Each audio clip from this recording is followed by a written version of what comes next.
اللہ پاک کے نام سے شروع جو نہایت رحم والا ہے۔ کروڑوں درود و سلام حضور آقا دو جہاں حضرت محمد صلی اللہ علیہ وسلم پر۔ آج صبح سویرے الحمدللہ روزہ رسول کی سنہری جالیوں کی زیارت ہونے جا رہی ہے، تو آپ لوگ میرے ساتھ رہیں انشاءاللہ تعالی۔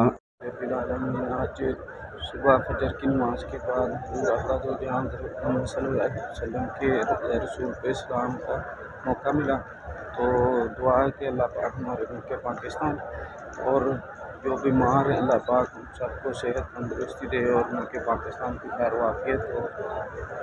تو سب سے گزارش ہے کہ اپنا سلام عرض کر رہے ہیں اور دعاؤں میں یاد رکھیں۔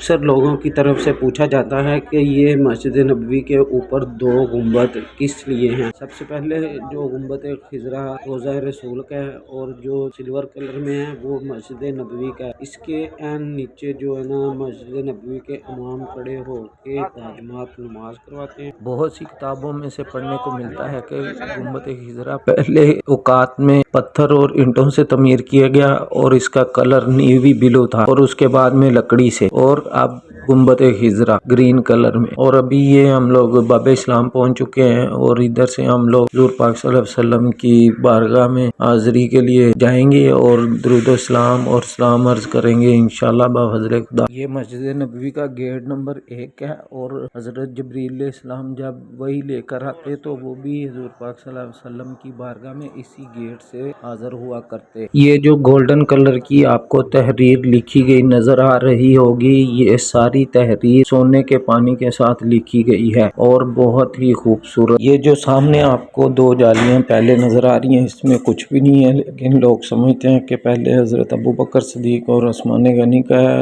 روضہ مبارک اور اس کے آگے حضور پاک صلی اللہ علیہ وسلم کا، لیکن حقیقت میں ایسا کچھ نہیں ہے۔ اس پر میں بہت جلد انشاءاللہ ایک تفصیلی ویڈیو بناؤں گا، اور اگر آپ کو میری ویڈیوز اچھی لگ رہی ہیں تو میرے چینل کو سبسکرائب کریں، لائک کریں اور اظہار خیال کے لیے کمنٹس لازمی کر دیا کریں۔ اسی بات کے ساتھ مجھے اجازت دیں۔ السلام علیکم ورحمۃ اللہ۔